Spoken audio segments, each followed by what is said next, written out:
Mag-subscribe bago panoorin ang video.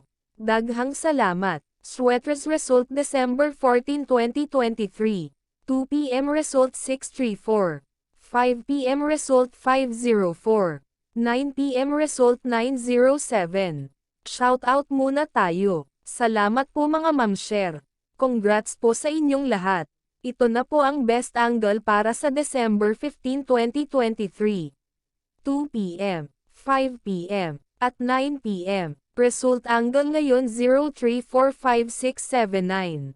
Messing number 128. Best and pairing number para sa December 15, 2023. Probables combination. Best Padakit Guide and Combo. Best 2 angle. Best 2 angle. Least number. Best double angle. Best double combo. Special number. Mintin 3 days. Hearing and best combination. PM. Hope to win po tayong lahat. Congrats sa mga mananalo bukas. Sa mga hindi pa nananalo PM na po kayo. Good luck. Alamin ang iyong mga zodiac sign. At mga maswerteng numero ayon sa inyong buwan ng kapanganakan. Gemini, May 21 hanggang June 21. Asang magiging mabunga ang taong ito. Walang isyu na hinaharap sa trabaho kahit may mga bagong responsibilidad kang hahawakan. Romance and love pwedeng mangyari ngayong taon. Magiging matatag naman ang relasyon sa mga mahal sa buhay. Bagamat may mga pagsubok sa kalusugan sa pagpasok ng taon, aayos din ito lalo na sa second quarter. Kailangan lang pasiglahing mabuti ang pangangatawan sa pamamagitan ng ehersisyo. Magkaka-interes sa real estate o kaya sa travel. Magiging maganda ang pasok ng pananalapi lalo sa huling 3 buwan ng taon. Mga lakas. Banayad, mapagmahal, mausisa, madaling iakma, kakayahang matuto ng mabilis at makipagpalitan ng mga ideya. Mga kahinaan. Nerbiyos. Hindi pantay-pantay, hindi nakakaintriga. Gusto ni Gemini. Musika, libro, magazine, chat sa halos sino man, maikling biyahe sa paligid ng bayan. Hindi gusto ni Gemini. Nag-iisa, na nakakulong, pag-uulit at gawain. Ang Gemini ay isang zodiac sign na kumakatawan sa dalawang magkakaibang mga personalidad sa isa. Na ginagawa silang nagpapahayag at mabilis na nilagyan.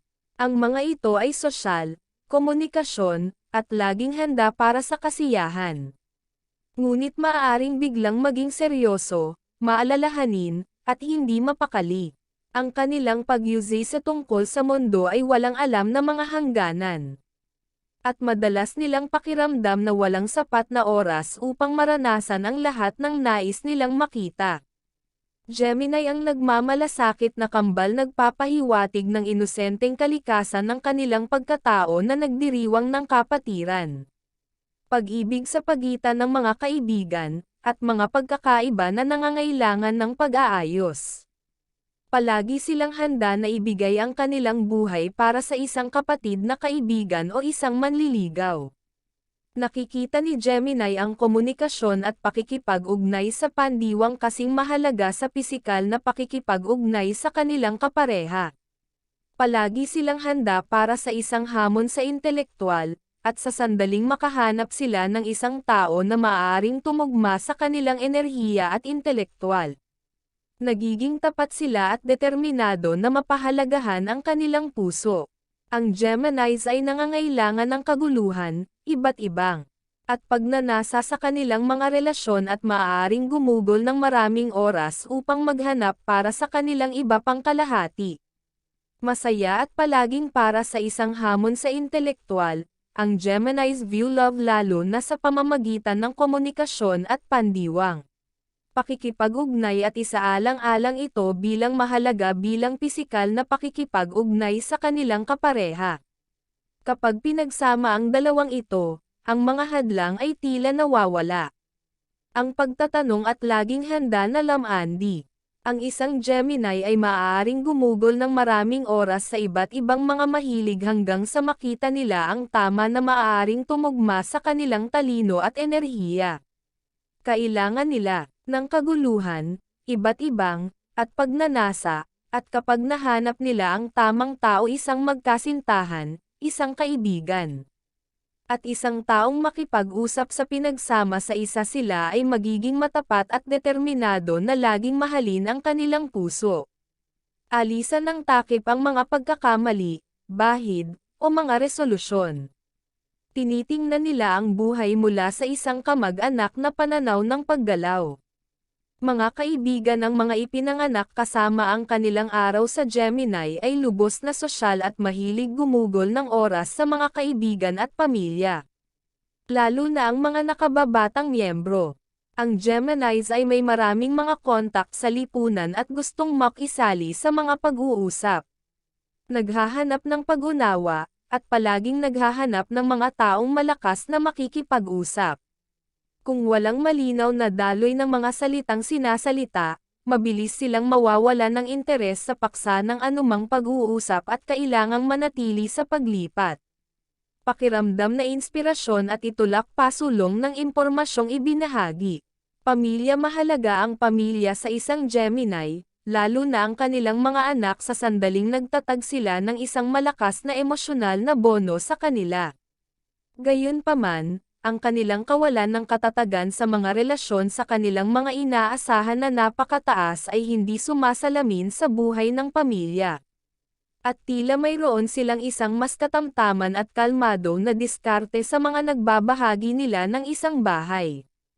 Bagaman ang mga responsibilidad ng buhay ng pamilya ay maaaring magdulot ng isang hamon para sa kanilang kalikasan, makakahanap sila ng isang mahiwagang paraan upang maging sa dalawang lugar ng sabay-sabay at magawa ang lahat tulad ng nararapat. Sa patuloy na pangangailangan ng intelektual na pagpapasigla, ang pinakaangkop na trabaho para sa isang Gemini ay dapat na hamon sa kanilang utak. Ang mga ito ay may kasanayan, mapanlikha, at madalas na matalino na may pangangailangan para sa isang pabago-bagong kapaligiran. Sa pagtatrabaho at maraming mga kontak sa lipunan na ginawa sa opisina. Ang pinakamahusay na karera na maaari nilang piliin ay ang mga mangangalakal, imbentor, manunulat, orator, mangangaral, at abogado. Ang anumang karera na nagbibigay sa kanila ng pagkakataon na makipag-usap ng malaya habang pinapanatili ang mga ito sa paglipat at abala sa lahat ng oras ay isang mahusay na pagpipilian. Ang mga ito ay nilikha para sa multitasking, paglutas ng problema at pagdadala ng mga bagong ideya sa buhay. Kailangan nila ng isang lugar ng trabaho na hindi panatilihin ang mga ito na natigil sa nakagawiyang o isang paulit-ulit na gawain na hindi pinapayagan silang lumiwanag. Ang pagpapasya sa pagitan ng pagiging praktiko at kasiyahan ay maaaring maging isang mahirap na pagpipilian para sa Gemini. Kahit na maaari nilang paniwalaan na ang pera ay isang kinakailangang kasamaan lamang. Ang karamihan sa Gemini ay hindi gumugol ng maraming oras sa pag-iisip tungkol sa kung saan kikitain ito o kung paano ito gugugol. Kailangan nila ng malakas na saligan upang mapanatili ang kanilang pananalapi at maayos, na nagbibigay sa kanila ng isang kumpiyansa at seguridad na madalas na hindi nila alam na kailangan nila. Hindi pantay-pantay ngunit matalino, at kamangha-manghang kaakit-akit sa iba. Ang taong ito ay imposible na kumapit at nangangailangan ng isang kapareha na nagbibigay sa kanya ng sapat na kalayaan at puwang, kasama ang pagpapasigla sa kaisipan at iba't ibang. Upang manalo ng kanyang puso, ang isa ay dapat maging masaya, mapasigla, malakas ang loob, tumawa sa kanyang mga biro, at handang matuto mula sa kanya araw-araw. Sa kabila ng kanyang mahusay na kalikasan, hindi ito isang tao na handa na talakayin ang mga emosyon, at mas gugustuhin niya silang maipakita sa halip na binanggit. Ang pakikipagtalik sa isang tao na Gemini ay maaaring maging isang kamangha-manghang karanasan, ngunit kung ang kanyang kapareha ay ayaw mag-eksperimento, maaaring nababato siya. Tulad ng lahat ng mga bagay sa buhay, kailangan niya ng mga bagong karanasan, pakikipag-ugnay sa pandiwang, at kalayaan sa pagpapahayag pagdating sa sexual na relasyon. Kung nais mong maakit ang isang babaeng Gemini, kailangan mong mapanatili ang kanyang dalawahang kalikasan. Maaari siyang maging madamdamin at banayad sa isang sandali at pagkatapos ay hindi malabo at malayo sa susunod. Ito ay isang resulta ng kanyang likas na pagkahilig na manatiling ligtas at panatilihin ang isang distansya mula sa ibang mga tao. Palaging handa na mawala sa isang walang malasakit na kwento ng pag-ibig. Ang babaeng ito ay masigasig, nakakatawa, intelektual at malambot na sinasalita at sa parehong oras siya ay lubos na bukas ang pag-iisip at laging handa na makilala ang isang bago. Bagaman ang isang babaeng Gemini ay karaniwang hindi masyadong nahihiya, ang pagkuha ng isang seryoso at nakatuon na relasyon sa kanya ay magkakaroon ng oras at maraming pasensya. Gayunpaman, sa sandaling matagpuan niya ang isang tao na maaaring masiyahan ang kanyang sexual at intelektual na pagnanasa. Siya ang magiging iminumungkahi na magsimula ng isang pamilya, pag-aasawa, at pagtanda ng magkasama, bagaman maaaring mangyari ito sa hindi sinasadyang paraan. Nagpapahanga ng mga kasosyo na maaaring magturo sa kanyang mga bagong bagay at magkaroon ng mga pananaw na nakikita niya bilang mapanlikha. Ang kanyang buhay sa sex ay isang kwento na dapat sabihin, ngunit sa mga handang makinig. Karaniwang ang isang tiyak na tao na sa wakas ay pinamamahalaang niya upang makabuo ng tunay na lapit. Mga masweting numero, Loto, Sweatres, Lasto, Doubly, at Triple. Abangan bukas. Leo, July 23 hanggang August 23. Alamin ang iyong swerte ngayong 2024. Nandito na nga tayo sa exciting part. Bagong taon, bagong buhay, bagong pag-asa.